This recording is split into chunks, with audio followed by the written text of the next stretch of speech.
All month long, we've brought you enriching content, urging you to get involved and protect our children. Now, don't stop in Child Month. We want you to look out for our children and keep them safe every day. Yes, protect them at home, protect them at play, protect them on our roads, and show them love. Always. Welcome to the Wednesday edition of Jamaica Magazine. I'm your host, Adrian Atkinson. Coming up in today's show, we explore Jamaica's movie business, plus so much more. Stay with us. We'll be right back.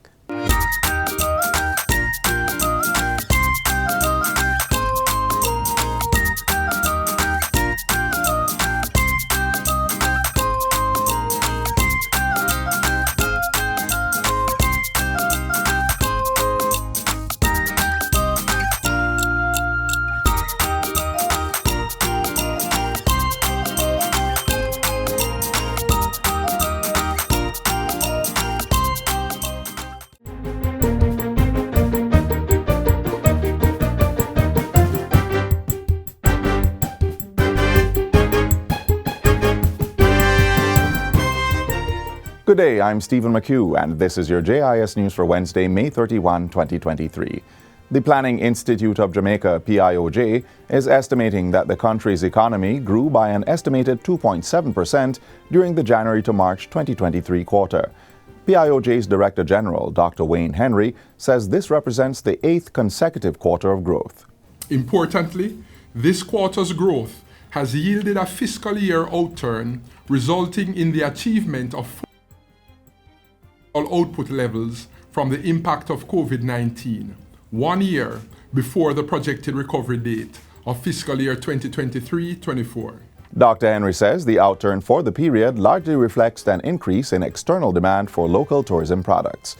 Also contributing was an increase in domestic demand for services in the hotel, restaurants, transportation, and communication industries. The resumption of operations at the Jamaica Alumina Refinery also played a part. Further growth in the economy was tempered by a contraction in the construction industry due to a slowdown in works on major infrastructure projects which are close to completion, and the negative effect of drought conditions on the agriculture, forestry and fishing, and the electricity and water supply industries. Dr. Henry gave the update at the PIOJ's quarterly press briefing on Tuesday. Adjustments have been made to the national budget to accommodate the transfer of the transport and mining portfolios to existing ministries. This is reflected in the first supplementary estimates for financial year 2023-2024. It was tabled in the House of Representatives on Tuesday by Finance Minister Dr. Nigel Clark. No additional funds have been added to the budget, which remains at a little over $1 trillion. These supplementary estimates merely reorganize the allocation of resources to these new ministries in alignment with the subject areas that these ministries have responsibility for. It does not involve any additional expenditure or any change in any of the total numbers. It is simply facilitating the operation of these new ministries. And so I'd hope it would have a speedy passage through the PAAC. The Ministry of Agriculture and Fisheries is now the Ministry of Agriculture, Fisheries and Mining, while the Ministry of Science, Energy and Technology is replaced by the Ministry of Science, Energy, Telecommunications and Transportation. The Public Administration and Appropriations Committee is to examine the estimates. More than 5,000 residents across 6 rural communities are to benefit from major water supply projects at a cost of $135 million. Minister of Local Government Desmond McKenzie made the disclosure in his contribution to the 2023-24 sectoral debate on Tuesday. Rural Water Supply Limited is to undertake the work, details of which are being finalized. Beneficiary communities include Bangor Ridge and Cornwall Barracks in Portland, Pear Tree Grove in St. Catherine, and Maybole in St. Elizabeth. These add to works already implemented by the RWSL at Watermount and Penn Lucky Valley in St. Catherine, Portland Cottage and Rocky Point in Clarendon, and Mango Valley in St. Mary. These were done at a combined cost of $446 million. With 20,000 people in these communities are now enjoying reliable access to potable water as we speak. Madam Speaker, Rural Water Limited has rehabilitated catchment tanks, install water harvesting system in various communities, and especially, Madam Speaker, many rural schools in Jamaica have benefited from water harvesting from this country. Rural water has now moved to the Ministry of Economic Growth and Job Creation to expand the network of water service that the government will be embarking on over the next 2 years. Meanwhile, the Ministry of Local Government will continue its comprehensive program for the rehabilitation of markets across the island during the current financial year. Portfolio Minister Desmond McKenzie also gave that update during his sectoral presentation in the House of Representatives. Projects that are already in progress include the Savannah Lamar Market in Westmoreland, where $20 million is being spent on the first phase. The total project cost is more than $70 million. In addition, $180 million will be spent to renovate the Charles Gordon Market in St. James over a 3-year period. Construction on Phase 1 of that project has already begun. Other markets are up for attention. The drawings on the Highgate Market is almost completed. That was gutted by fire. We are paying our attention to the Highgate Market. The people of Alexandria, your wait is coming to an end because the funds will be provided in this financial year. Regarding the Buff Bay Market in Portland, Phase 1 of works is slated to commence shortly. Member of Parliament for Portland Western, Darrell Vaz, has committed $5 million from his constituency development fund to assist with the project. And finally, Jamaica is moving to infuse technical and vocational education and training (TVET) into the primary schools. Minister of Education and Youth Fable Williams made that declaration at the opening ceremony for Heart World Skills Jamaica on Tuesday. Currently, TVET is offered in secondary schools, but the ministry is looking to also introduce the subject areas at the primary level. This is to ensure that students are equipped with the knowledge and skills to meet labor market needs, so that they begin to understand the skills that are available to them as they grow in their education. We're elevating TVET on the same platform as traditional academics and saying to our students and our parents, there is no line of demarcation between the two. We want to see our students learn both and excel in both areas. The minister says that with the Vocational Training and Development Institute, VTDI, established as a fully fledged institution in her ministry, a national mandate is being pursued to get more TVET teachers into schools. Legislative changes are to be made to allow the University Council of Jamaica, UCJ, to accredit TVET programs using the same rigor as they would for traditional academic programs. Minister Williams says the ministry has a budget of $400 million to upgrade TVET laboratories at high schools. And that's it for JIS News Today. I'm Stephen McHugh. Thanks for watching.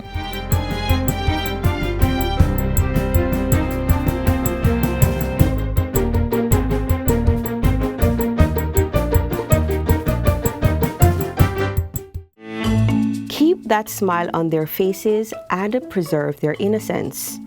Cherish the moments you have with them and create the best memories. Let's inspire our children to dream big and work hard to achieve all they aspire to be. Take the time to listen to our children and really hear their side of the story. Our children deserve love and the right to access their basic needs. Do your part and protect our children. It's a historic moment, ready to push Jamaica's film industry into its next mega spotlight. We take you through the exciting scenes of reactions and expectations for this long-awaited release. Watch now.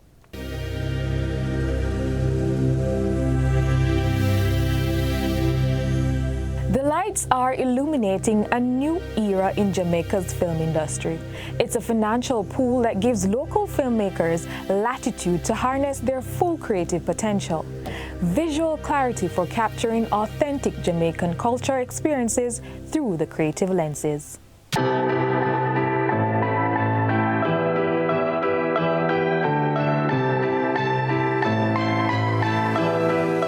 The Ministry of Finance and the Public Service, in its partnership, will provide, Madam Speaker, an initial amount of $1 billion over 2 years, with $500 million in 23-24 in financing for the establishment of the Jamaica Screen Fund. It's a stellar partnership with the Ministry of Industry, Investment and Commerce to provide the right financial backing to drive Jamaica's film industry. The work of the Screen Fund will be executed through the Jamaica Film Commission, an arm of the government's investment agency, the Jamaica Promotions Corporation, JAMPRO. Former Film Commissioner Renee Robinson has served as a guiding light to the establishment of the long-awaited Jamaica Screen Fund.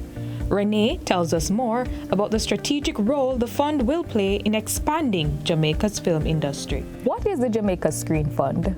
Before I tell you exactly what the fund is, what I do want to tell you is that the fund is going to be a game changer for Jamaica.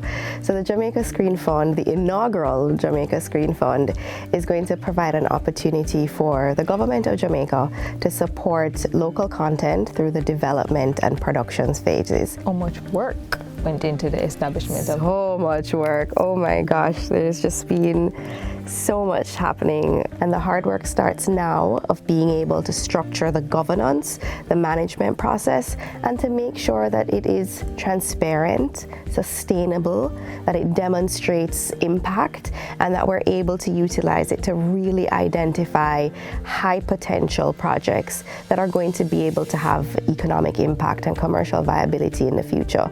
And how exactly will the fund work? We're still working out the details of how the fund will function. The ultimate goal is support for local, but of course there's going to need to be some avenue for support and for collaborations internationally, because our ultimate goal is to make sure that our local content gets seen internationally and has access to new audiences. So how did the ministry work to get the fund established?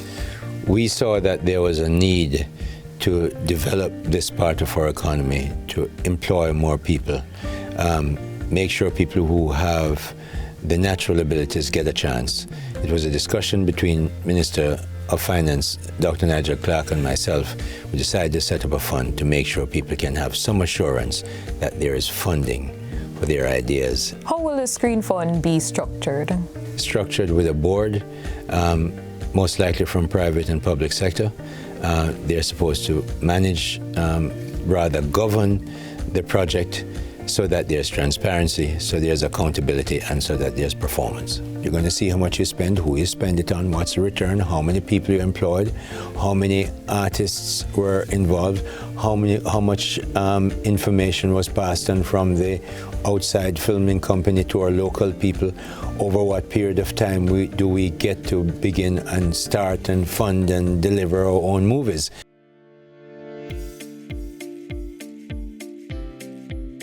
Here at the Caribbean School of Media and Communication at the University of the West Indies, Mona campus, adjunct lecturer Kevin Jackson shares his expectations of the Screen Fund for students in film production. It means many things. This Film Fund is, a long time coming. It's something that we definitely need. I do believe that this is an opportunity for students to be able to work on bigger projects. With the fund stimulating more productions, there'll be more places for students to work and gain the experience they need to, get to that level. Jackson is also hoping that the Screen Fund will make provisions for animated films. Jamaica is definitely in a position where we need more animated content. We have tons of children's stories that can be converted into animation. We have tons of ideas that have been pitched at Kingston, that have been pitched in the animation networks, that have been pitched all over the Caribbean, even in Anime Caribbean, that can become something big, and this Film Fund can help to get those animations made. The Screen Fund is set to revolutionize Jamaica's film industry and create an ecosystem to ensure its sustainability. President of the Jamaica Film and Television Association, JAFTA, Saeed Thomas, says it is providing hope for Jamaica's film industry. So I think the overall feeling is one of hope that with this it gives better access and it gives more of an opportunity to see if we can step into feature films and episodics and as overall more content for Jamaica. JAFTA is known for its film development initiatives that are centered around developing the best in local content. It's why Saeed believes that with the right funding, Jamaica will release more content for the international market. With the Film Fund, there's more content. With more content means you are able to market better, and you are able to push the content on an international platform. And especially, one of the major things we've had here is content with lower production value. So I would hope that the Film Fund will be able to improve our production value, improve our storytelling, which would then mean that we will be more competitive on the international market. I think the Screen Fund is going to really help to reposition Jamaica. So when I started in the role, and as you know, I go to the various film festivals, and the questions and the discussions that were being held at that time was more around, oh, I want to come and shoot in Jamaica. Do you guys offer incentives? What is the process? How do I apply for a permit? Those kinds of things. And then more recently, we're starting to see that in market internationally, persons are asking, how can I see Jamaican film? What are Jamaicans creating, and where can I see it? So there's a global demand, and that has been a very recent shift. I would say those conversations started happening from 2019, 2020. Renee also adds that unaudited data for January 2022 to February 2023 shows film production expenditure, which is money that goes directly into the Jamaican economy, at $22 million. Jamaica also celebrates an historic film achievement as local film Raw Materials has qualified for an Academy Award Oscar nomination for 2024. What are the plans to increase the pool of funds in the future? If after we put in this fund, we see that the new film commissioner and the new project manager work together to make sure they get maximum use out of this money, and we will be monitoring it, then of course, as we see that money, that investment really did create new sources of energy, innovation, and films, because that's what we're talking about, then that gives the impetus for the government to fund more. The Jamaica Screen Fund is positioning Jamaica's film industry for growth and attracting more partnerships and opportunities for the sector. It's providing a greater reach for Jamaican films on the international market.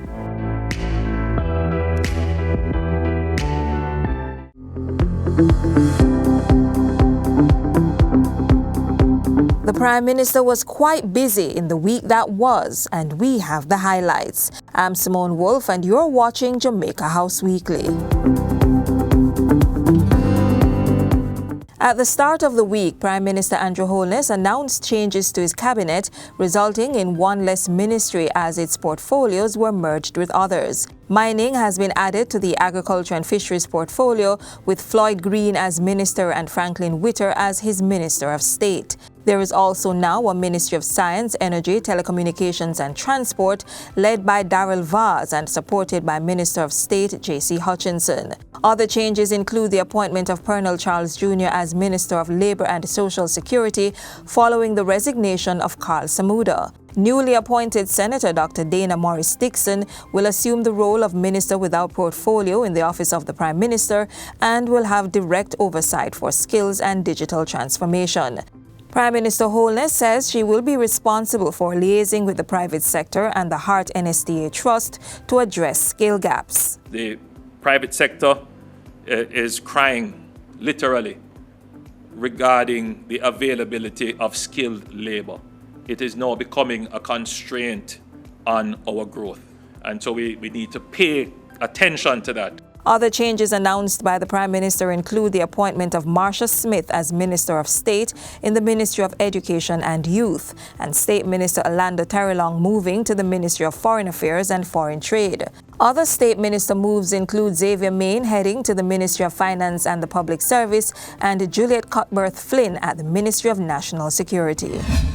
During his press briefing last Monday, the Prime Minister also announced that several accountability measures were to be implemented for the Political Directorate. He said written job descriptions were done in 2021 for members of Parliament and ministers and were to be tabled in Parliament shortly. A code of ethics to govern the conduct and duties of MPs was also developed late last year by the Ministries of Justice and Legal and Constitutional Affairs. Financial penalties are to be instituted for unexcused absences from sittings of Parliament and committee meetings. So MPs are getting more pay. If they don't turn up, their pay will be docked. That will be implemented right away. The next phase is the productivity phase, which involves a new performance-based system and an accountability system. Prime Minister Andrew Holness, meanwhile, declined his salary increase under the new public sector compensation regime. I have directed the Transformation Implementation Unit to remove the Prime Minister's compensation from the new salary scale.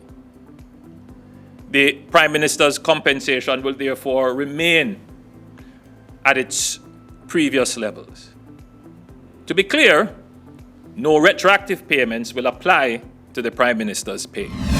Planting trees prevents soil erosion, thereby reducing flooding and landslides, supports biodiversity, reduces temperatures, provides food, and captures carbon dioxide from the atmosphere. Already, we have planted over 2.5 million trees, and with your help and your labor, we can achieve the 3 million trees target by September 2023. Prime Minister Andrew Holness continued his week by leading Jamaica's celebration of Labor Day. He was among those planting trees along Highway 2000 in support of the national project.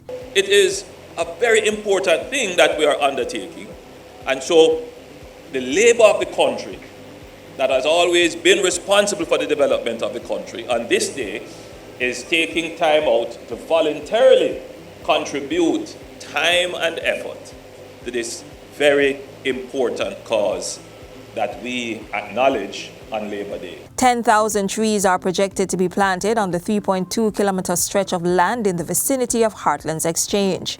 After laboring there, Prime Minister Holness joined residents in his Southwest St. Andrew constituency. Residents from the Olympic Gardens community turned out in their numbers to upgrade the waiting area of the health center, paint pedestrian crossings, and clear the community of bulky waste. It's a big turnout. I'm very pleased. A lot of the residents have come out. As usual, as is the case, those who are not actively participating in the improvements are giving support, and others are helping with food and refreshment.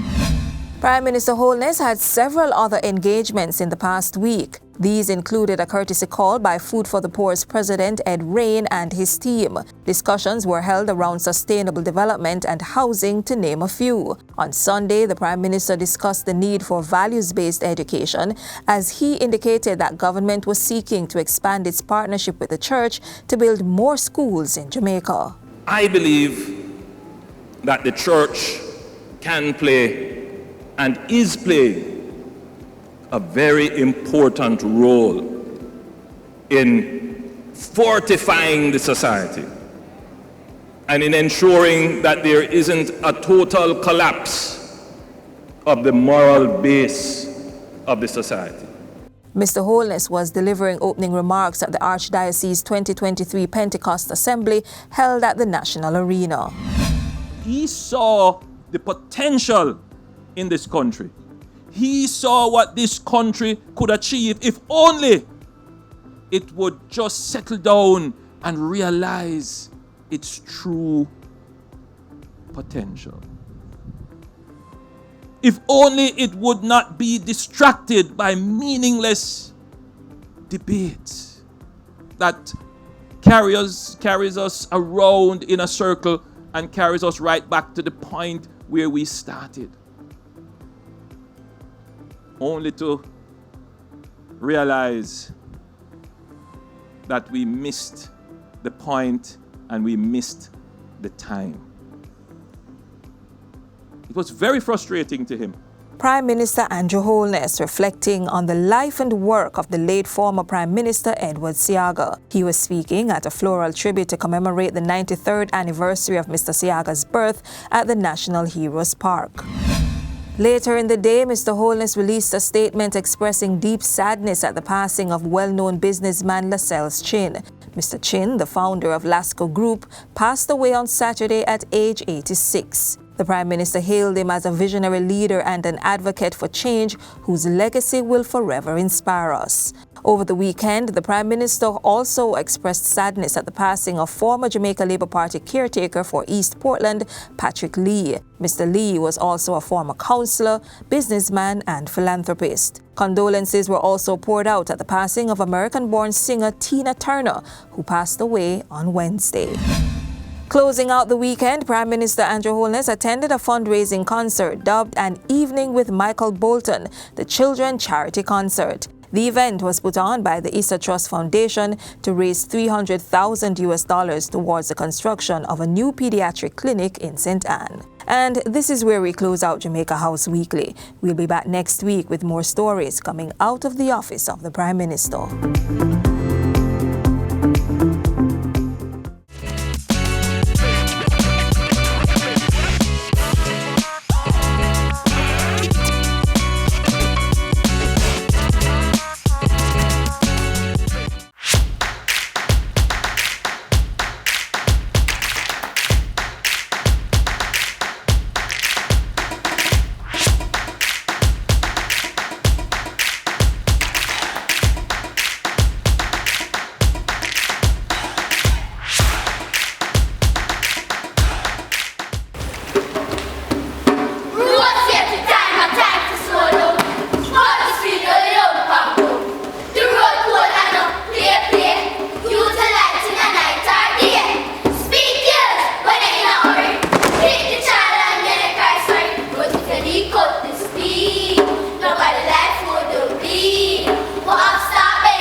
Want to rewatch some of the shows for Child Month? Visit our website, jis.gov.jm, to find them there.